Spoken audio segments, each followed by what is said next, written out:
Yun guys, magbabawas lang ako ng mga ano dito. Magpapala lang ako. Buti hindi sobrang lala tulad last time.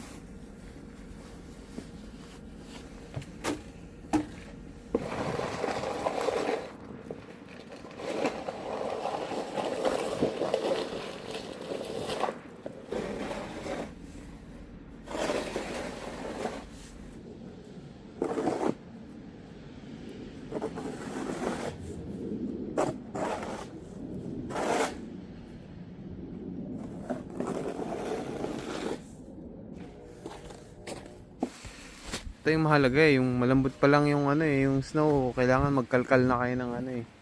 Naiipon eh, para pag tumigas, hindi ano. Pag, pag tumigas kasi, dun pa, dun, dun mahirap siyang ano yun, i-shovel.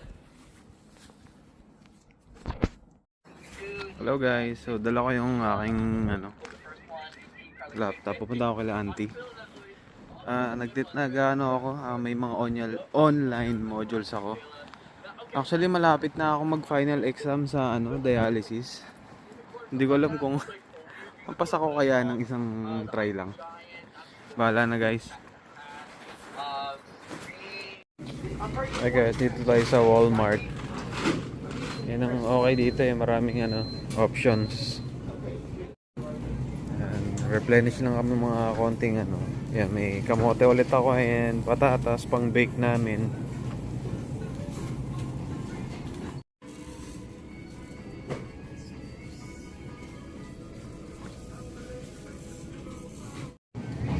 To sa aking protein stock. Okay tong brand na to, Oikos. 17 grams na protein agad to. Brown? Palit natin, yan na lang. Sige. Grabe sa Walmart, ang dami na rin ng titinda ng ano. Ang dami na rin nilang tindang ano, pickleball paddle. Oh. Sumisikat na talaga tong ano na to, sport na to. And hanap-hanap kami ulit ng mga ulam ngayon. Kung papansin nyo guys, hindi kami naka-factor ngayon. Pero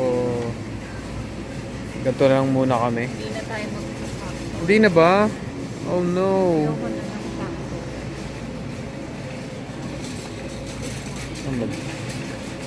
Ito beb, ayaw mo kumuha ng ganito. Shawarma.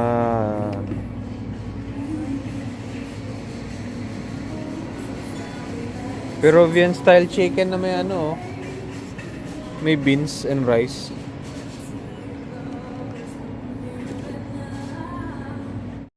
Ayun oh, pang date sa bahay oh, ribeye steak oh, 2 piraso no.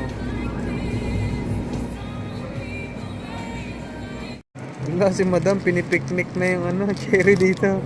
Sige nga, pakita mo nga sa amin. Ayan na oh, ayan na. Tingi. Balik natin. Oh, balik natin oh, kuha tayo back. Duga. What's up guys? Dito kami sa Wegmans. Yan, tofu. Kumuha akong tofu. Tapos sinika. Pipili ng ano, avocado. Non-negotiable na yung mga ganyan sa ano namin, sa diet namin. Avocado. Kasi magandang source siya ng fiber and ano yan, good fat. Para mabilis ka mabusog. Ay, sorry. Pampapayat din. Actually ano siya, for longevity sake, maganda talaga ano, mga magandang source ng ano ng good ng mga magandang fat. At mahilig pa kayo sa mga ano bagel, sobrang daming klaseng bagel dito. Ayun, bumili ako ng aking salmon. So ano to, mas okay to kaysa sa farm raised kasi yung farm raised maraming ano eh, antibiotic. Guys, may bisita oh. Pusa.